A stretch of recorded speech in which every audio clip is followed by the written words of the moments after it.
Welcome बच्चों। तो एक क्वेश्चन सॉल्व करते हैं और ये क्वेश्चन IIT मेन 2025 में पूछा गया है।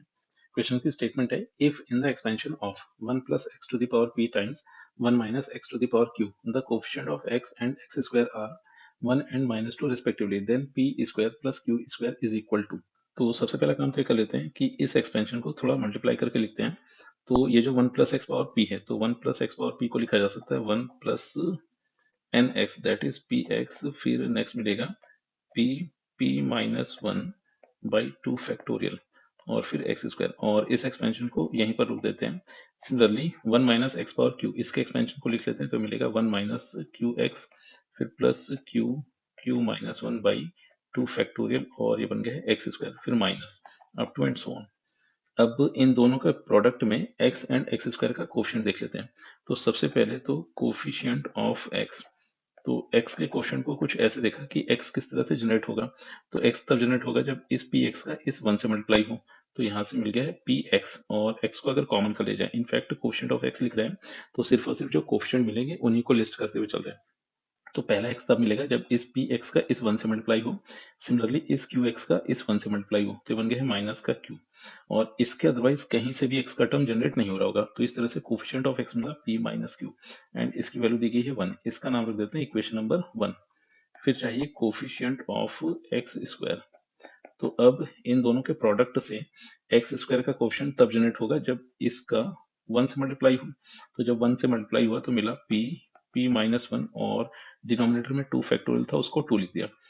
फिर नेक्स्ट एक्स स्क्वायर तब जनरेट होगा जब इस टर्म का इस 1 से मल्टीप्लाई हो। तो मिल गया है plus q q minus one divided by 2 factorial that is 2। और फिर एक्स स्क्वायर का टर्म तब जनरेट होगा जब इस पी एक्स का इस क्यू एक्स से मल्टीप्लाई हो, तो बन जाएगा माइनस का पी क्यू, और इसके अदरवाइज कहीं से भी एक्स स्क्वायर का टर्म जनरेट नहीं हो रहा होगा, और इसकी वैल्यू -2 दी गई थी। इसका नाम रखा है इक्वेशन नंबर 2। अब सबसे पहले तो इक्वेशन नंबर 2 को सिंप्लीफाई कर लेते हैं, और ऐसा करने के लिए इक्वेशन नंबर 2 को दोनों तरफ 2 से मल्टीप्लाई कर दिया। तो इस तरह से इक्वेशन नंबर 2 कुछ ऐसी बन गई, p times p minus one plus q times q minus one minus two p q is equal to -4। तो इसे फर्दर सिंप्लीफाई करें तो बना p square minus p plus q square minus two p q is equal to -4। तो ये बना p square plus q square minus two p q, तो इसको लिख सकते हैं पी माइनस क्यू का होल स्क्वायर। फिर इन दोनों टर्म्स से माइनस कॉमन कर लिया, तो यहाँ से बना पी प्लस क्यू, और ये -4 के इक्वल है। p माइनस क्यू की वैल्यू 1 दी गई थी, तो 1 का स्क्वायर ये 1 हो गया। फिर minus p plus q is equal to -4। तो इस इक्वेशन को फर्दर सिंप्लीफाई किया तो यहाँ से बना p plus q is equal to 5, और इसको कह देते हैं इक्वेशन नंबर 3।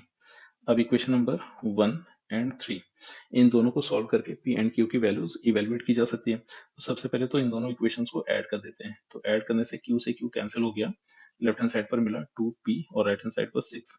तो यहाँ से p की वैल्यू आ गई है 3। अब अगर p की वैल्यू 3 है तो q की वैल्यू यहाँ से 2 बन जाएगी।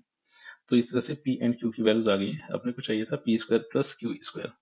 तो p square plus q square को अगर देखें तो ये बना 3 स्क्वायर प्लस 2 स्क्वायर। तो सिंप्लीफाई किया, ये बन गया 13, एंड ये इस क्वेश्चन का फाइनल आंसर है।